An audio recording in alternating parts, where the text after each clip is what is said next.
Mikel Albizu eta Imanol Salturustegi ditugu gaur kontan platoan, arratsaldeon biei. Arratsaldeon, baita zuri ere. Bueno, konta iguzu pixka bat nortzuk zareten, nondik zatozten? Bueno, ni behintzala baien dinator, Nafarroako mendialdeko herri txiki bat Bidasoaldean. Donostiarra naiz, baina orain dela ia 30 urte nire bizitzan aldaketa sakon bat egin nuen eta erabaki nuen hango lana uztea eta herri txiki honetara bizitzera etortzea eta nire proiektua garatzera aterpetxe batean mendigidari bezala. Eta, bueno, lan egiten duzu mendian, baina zure afizioa ere mendia eta hango inguruetan ibiltzea da, edo zeintzuk dituzu afizio?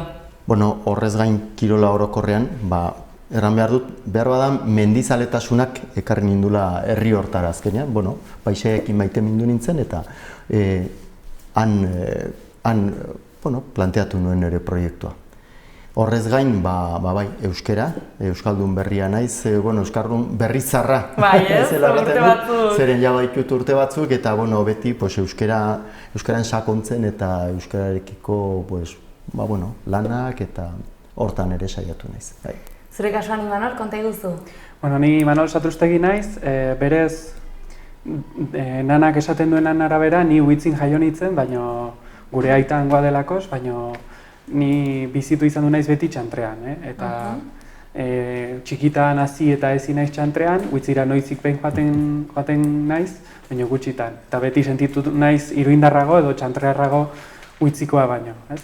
Eta nik historia ikasketak egin nituen, historialaria naiz, eta egun oraindik ikerketan dihardut, ez?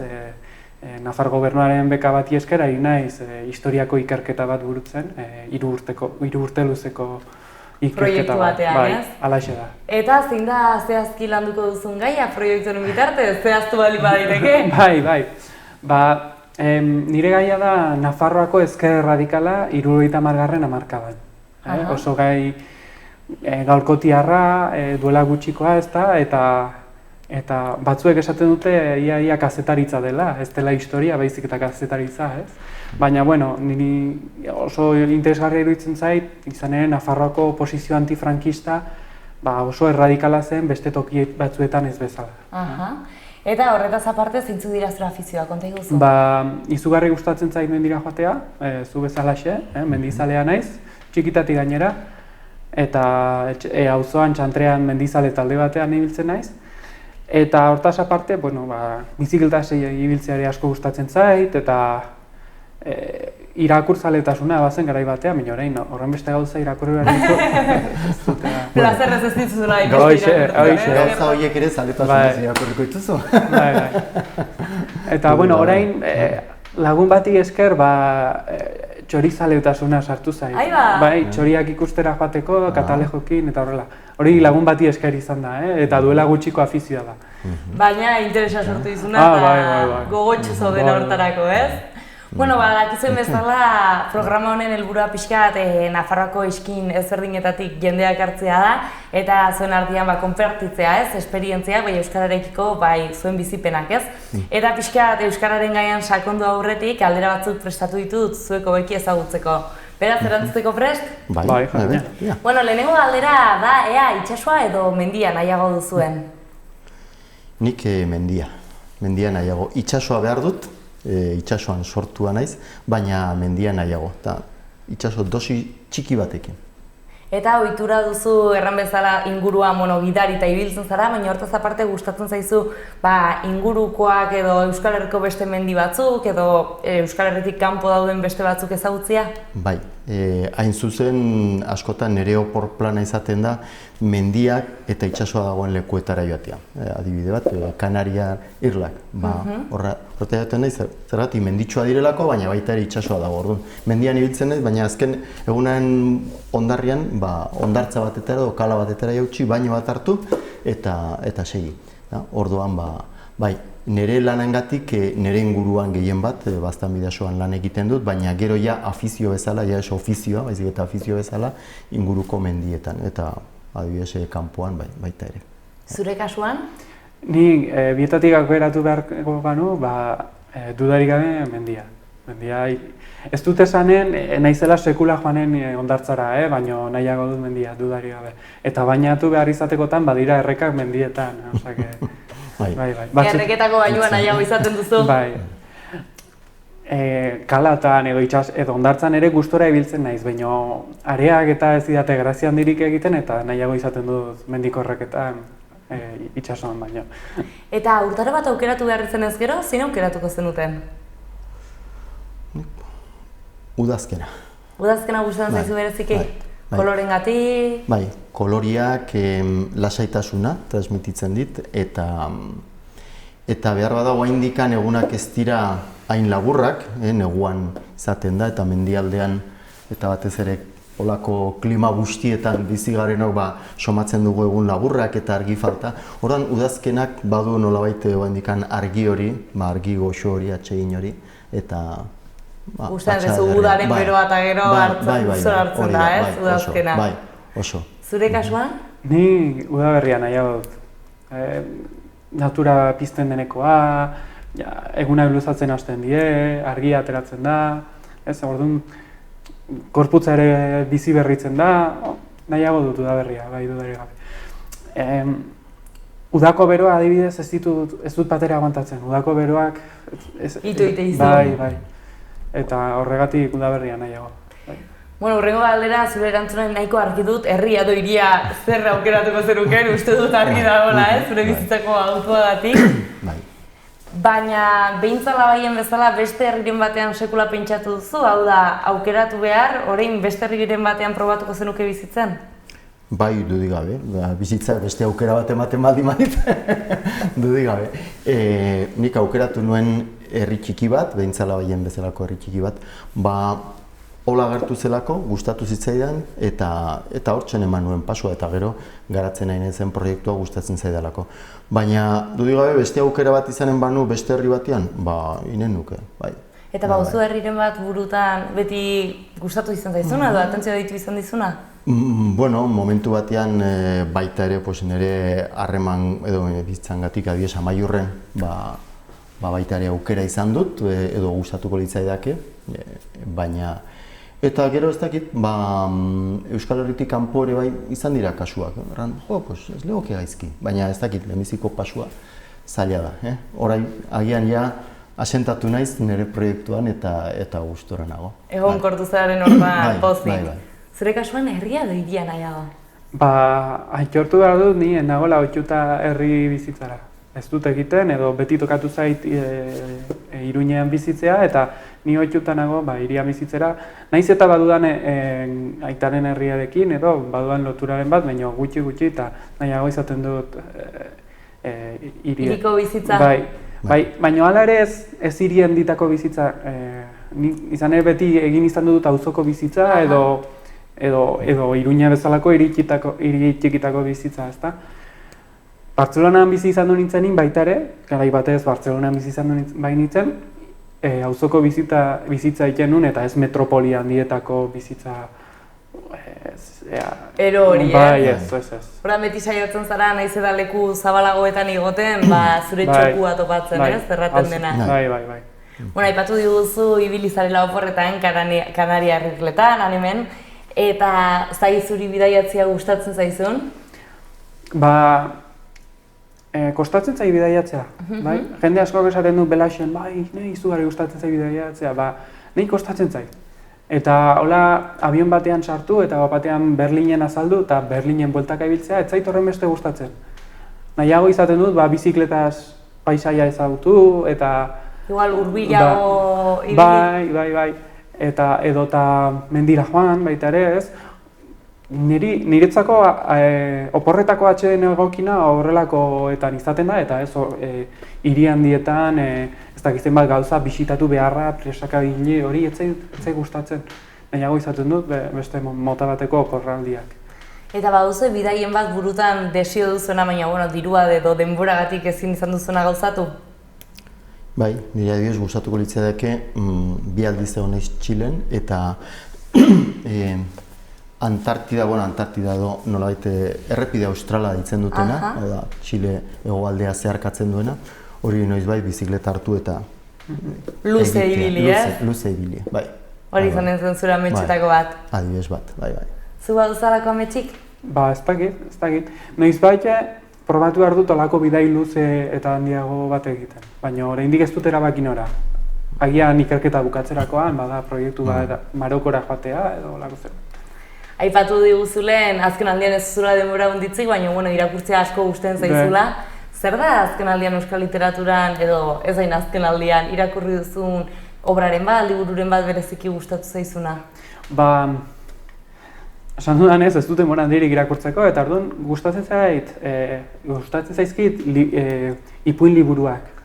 Kontakizun laburra dituztenak, eta horrela nekatuta balen banago, pixkanaka irakur daitezkeen gauza dira, eta eskuratu nuen duela gutxi Sarrien Indiaren liburu bat, eta dira olako narrazio txikietenak eta bizikletak, ez du goratzen izena, bizikleta ez dakiz, 3 gauza titulan ez du goratzen, baina Sarrien Indiaren narrazio liburu. Eta hortik jo duzu pixka. Oraindik erdizka dauket, hortxe irakurtzen ari. Baina Sarrien handiagoa ditu, ez? Hainbat liburu narrazio motzetan edo ipuinetan kokatua edo banatua, eta halakoak errixago, ez? Bai. Zure kasuan irakurtzea gustatzen zaizu? Gustatu bai, baina denborarik ez, edo denbora gutxi. Orduan nauniztan gertatzen zen, nire lanengatik liburu hartu eta berehala nekian eraginez utzi beharra. Baina bai, azken handi honetan liburu bat irakurtzen nahi naiz, mantxo, pixkat mundu hori ezagutzeko, hain zuzen bada mendilasterketaren mundua, Kilian Jornet liburu bat irakurtzen nahi naiz. Ez dago ezer ezinezkoa, erderazko liburua da, edo erderazko bertsioa irakurtzen nahi naiz.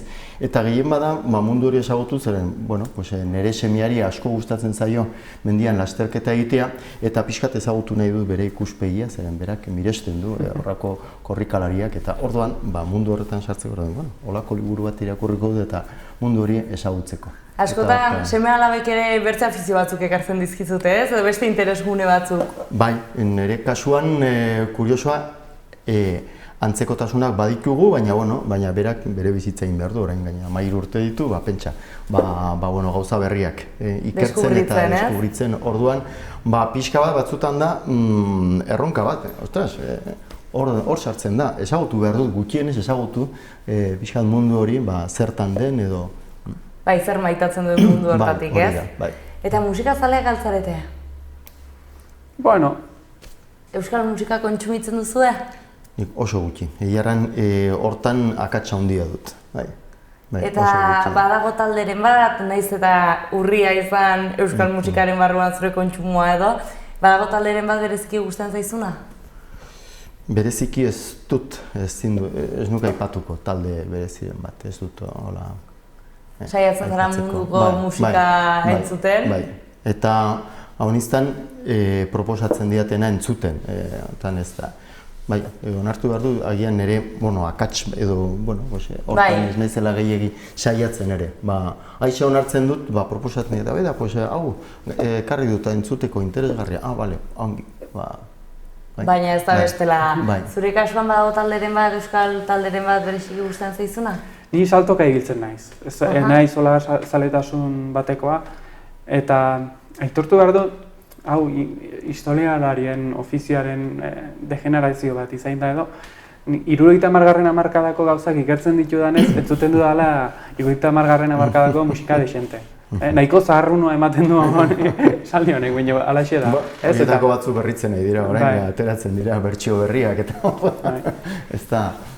Eta garai hartako kantariak ez bakarrik euskaldune, baizik eta erdaldune baita ere, baina Oskorri, Ezoko Mairu eta giro aitan ibiltzen zirenak oso asko gustatzen zaizkit. Beranduagokoak ere bai, eta gaurkoak baita ere, jakina.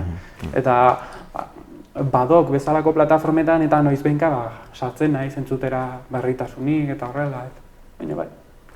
Zuk historia ikasi duzu eta Euskal Herriko historian zabiltza ez, pixkat bideratzen zure bidea edo. Nola ikusten duzu azken urtetako aldaketa Euskal Herri dagokionez, hau da, Nafarroako egoera lantzen duzunean, aldaketa handia nabaritzen duzu, egon dela? Bai. Zuk pentsa 20. mende erdialde inguru hortan, Iruñean apenas egonen zen euskaldun apurri. Baten bat egonen zen, batez ere mendialdetik Iruñera lan egitera etorritakoak, baina gutxi izanen ziren. Eta azken ordutik ona, izugarri aldatu da Iruñearen hizkuntza paisaia. Eta orain, gaur egun, gezurra badirudi ere, Nafarroako euskaldun gehienak Iruñean bizira. Bai, hala da? Hala da. Pasa, gutxiengoa garela eta sakabanotuta gaudela, eta orduan kalean gutxiago entzuten da bestelako herri batzuetan ez ezik, ez? Baina populazio hori dagokionez altua da portzentaia orduan. Hori da, Nafarroako euskaldunen erdia gutxi gora bera. Eta nik uste euskararen etorkizuna Nafarroan Iruñean jokatzen dela, han baikaude euskaldun pila bat, eta Nafarroaren zentroa delako. Zure lanak zer emate izu zuri? Zerek deitu zizun historiatik edo zerk eraman zituen historia ikastera? Historiak gaur egungo egora ulertzen laguntzen digu, ez?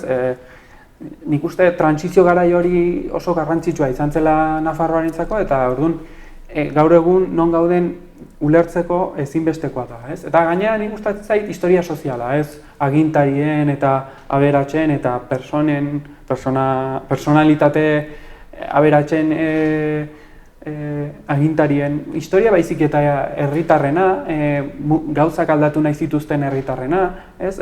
Langileena, giztanleriaren gehiengoaren historia interesatzen zait, ez? Eta horrek gaur egungo gizarteari ekarpen egiten altziola iruditzen zait, eta horrexegatik. Gainera, nik uste, ikertu dudan garaia oso duela gutxikoa da, eta oraindik ikertu gabe zegoen, oraindik erantzun gabeko galdera asko dago, eta orduan, galdera horietako batzuk erantzuteko sartu nintzen. Zure kasuan ere historia eta geografia ikasi zenuen, Madrilen ez banago oker? Bai, espezialitatea Madrilen, geografia, bai. Eta zure arrazoiak zeintzuk izan ziren historian sartzeko, historia eta geografian? Historia alde batetik, pixka bat mundua ulertzeko edo gaur egun nun gauden edo zergatik gauden hemen ze progresio izan den, eta gero geografia azkenean espezialitatea zen mendia maite, baina ez nuen nire ingurua ezagutzen edo ulertzen, eta orduan nire ingurua hobeto ulertzeko, ze paisaietan bizi naizen hobeto ulertzeko, azkenean geografia tresna ezinbestekoa izan nuen, eta oso gogotsua gero, egiarran ez naiz gero hortan irakaskuntzan aritu, bai zeharka, mendigidari bezala azkenean nire taldei, klientei ingurua zalduz, disfrutatzen dut, eta uste dut haiek ere disfrutatzen dutela. Eta ez dakigunen dako ikusten denaz gain, zer dauka Malerrekak adibidez? Malerreka du, nik Malerreka eta ingurua aurkezten dudanean, erraten dut hemen badago alde batetik historia, badugu natura bat, baina badugu gehien bat gizakiaren eragina. Orduan, paisaian azkenean bi elementu horiek nolabait nahasten dira edo uztartzen dira. Natura alde batetik, natura oparo bat, baina bertze aldetik gizakiaren presentzia historian zehar eta bere oinatza hor agertzen da. Eta bi gauza horiek azkenean Malerrekan ikusten aldira eta gaur egun kultura bizi bat, baina baita ere natura baten barruan, eta hortik. Eta nekazaritzan azkeneko 30 urte hauetan aldaketa handia nabaritu duzu? Bai, asko. Ni adibidez, behintzala baien bezalako herri batean, orain dela 30 urte ia baziren, igual 25 familia oraindik nekazaritzatik bizi zirenak.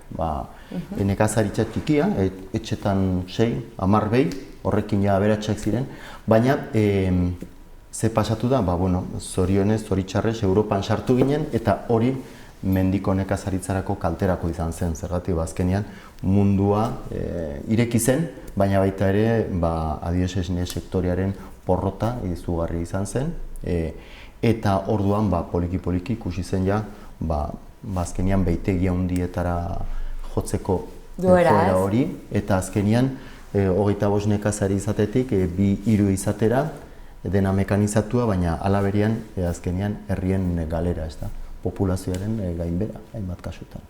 Gainera, aipatu zenuen, egon ziren urronditan programan, pixkat herriaren galeraz hitz egiten, eta gogorra izan da bertan bizitu dena, ez? Kasu hortan, gainbehera handia egon da, ondoko herrietan ere bai. Bai, orokorrean nire ustez da mendialdeko eta herri txikietako joera, ez da?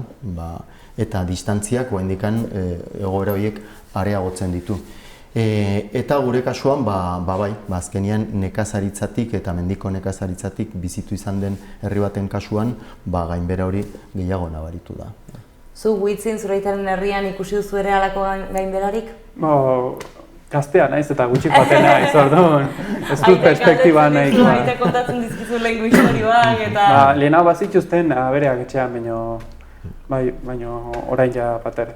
Zure aitaren familiakoak ere hirialdera jo zuten? Bai, gehienek, bai. Orduan gehiengoak egin zuten hirirako buelta, ez?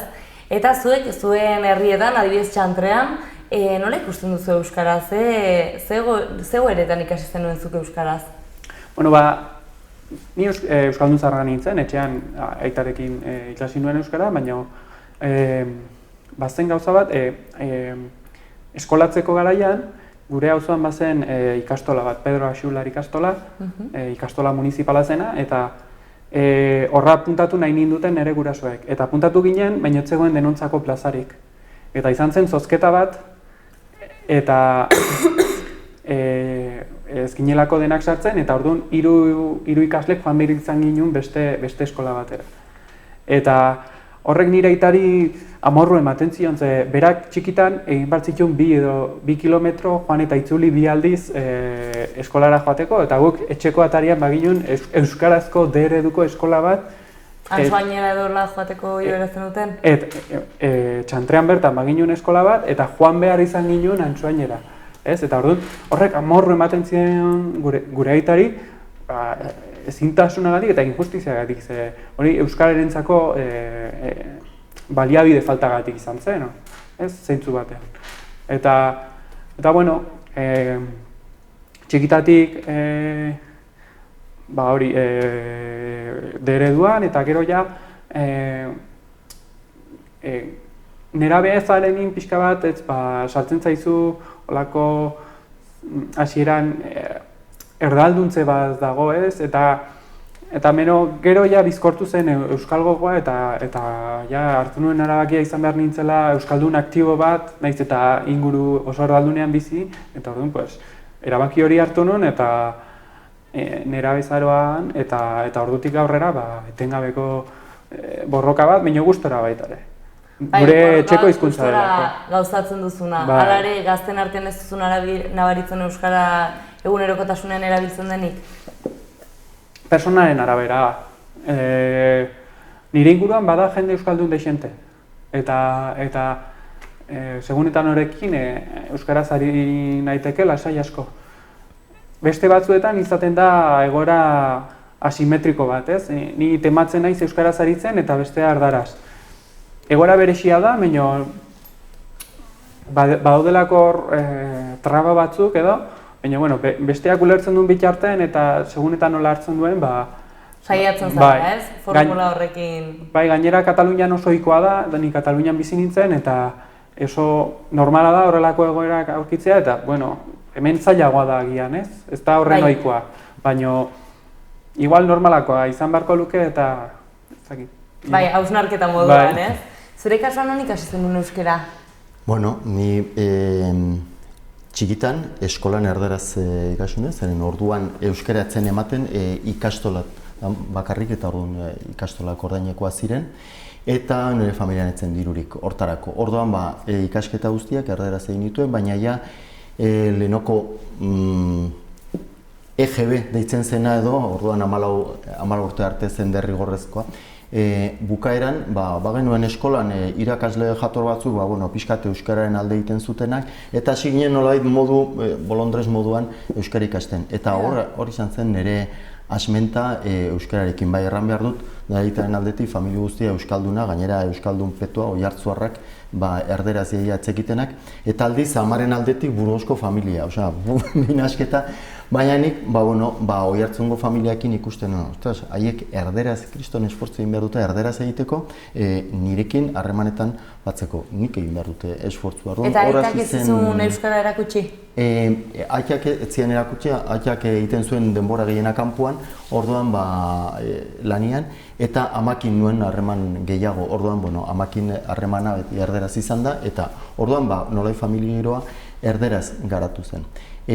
Baina, kontzientzia bai, eta kontzientzia poliki-poliki gero mendian ibili, eta hartzaiekin, baserritarrekin erderaz egin beharra, ez zitzaian ongi ditzen, eta hor beste arrazoia, komunikazioa puskaz hobeagoa, azkenean naturalagoa, da esfortzua nik eginta, ez da. Eta, hortikan hor sortu zen, zitzaian horreit, euskarako zaletasuna eta konpromesua ere bai. Eta ongi behintzara joan zinenean ikasi zenun, errandaiteko sakondu zenula euskara bat ez ere? Bueno, bitxia da, behintzara joan baino lehen adibidez ega titulu atera nuen.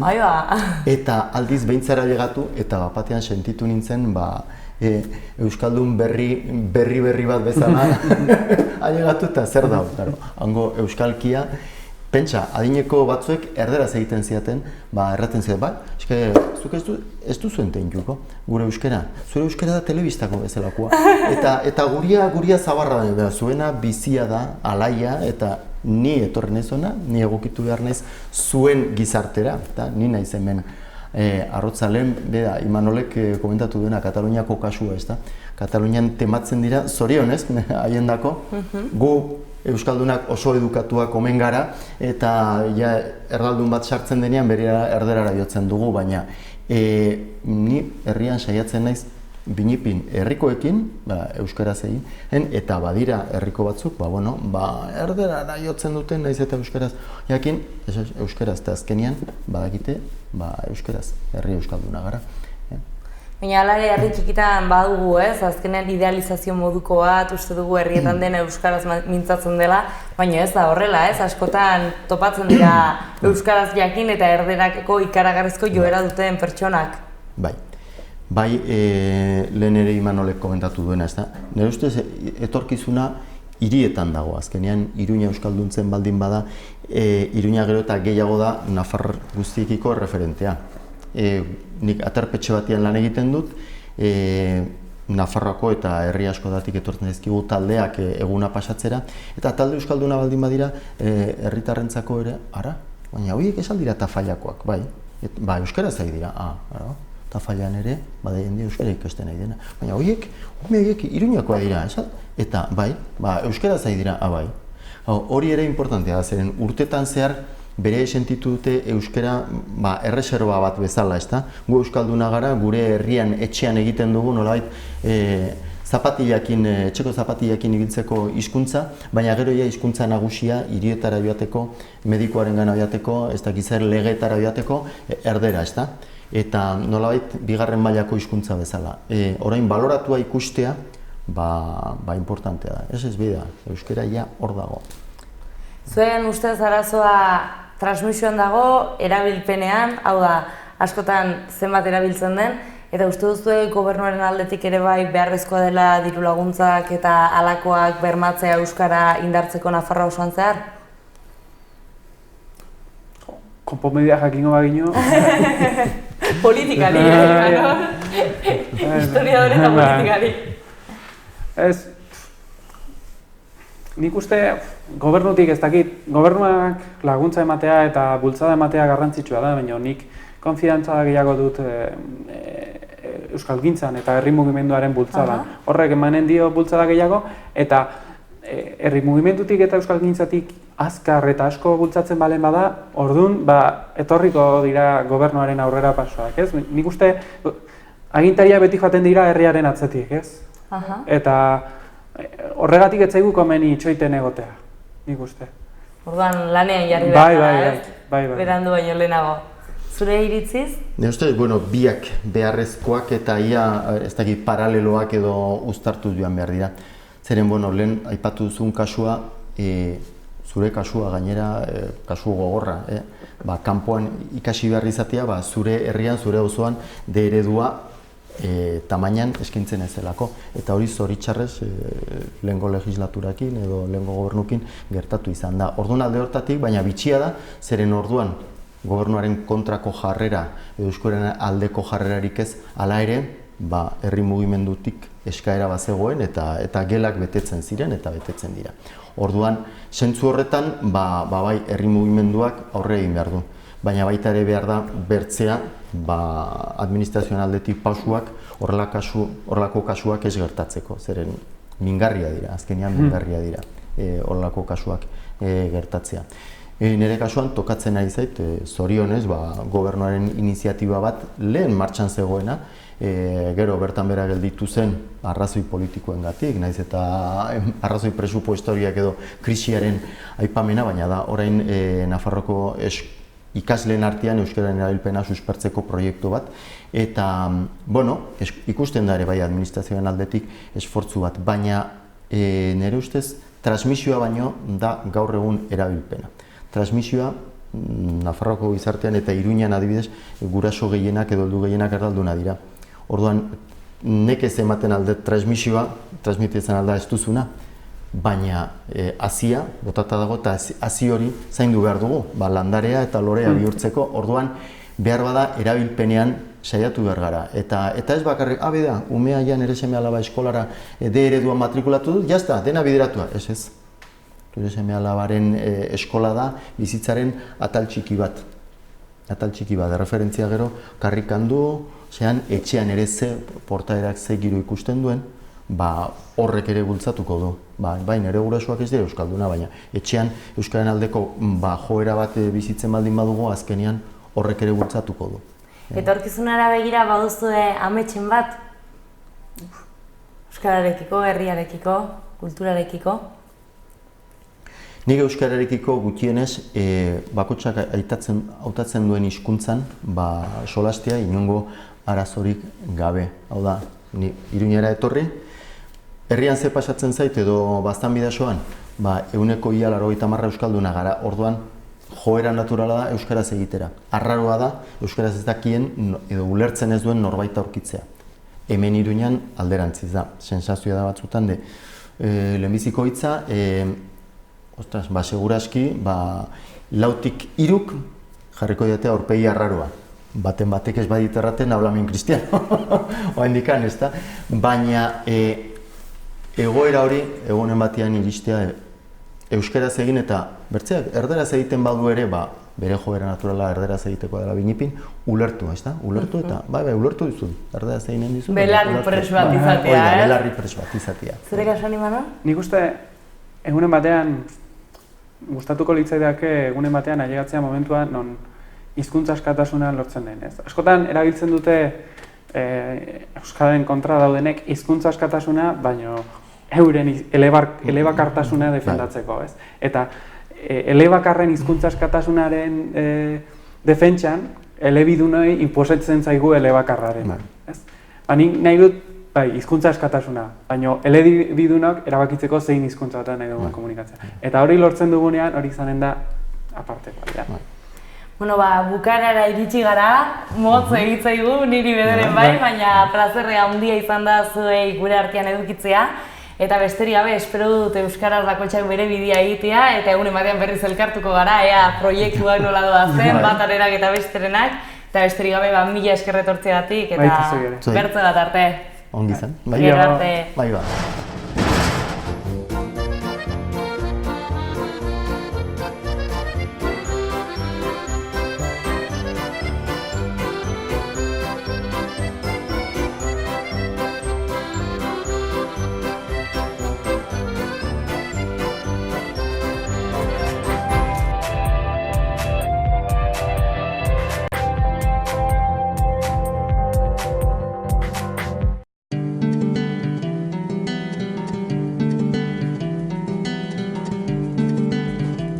Saio hau Nafarroako Gobernuak diruz lagundu du.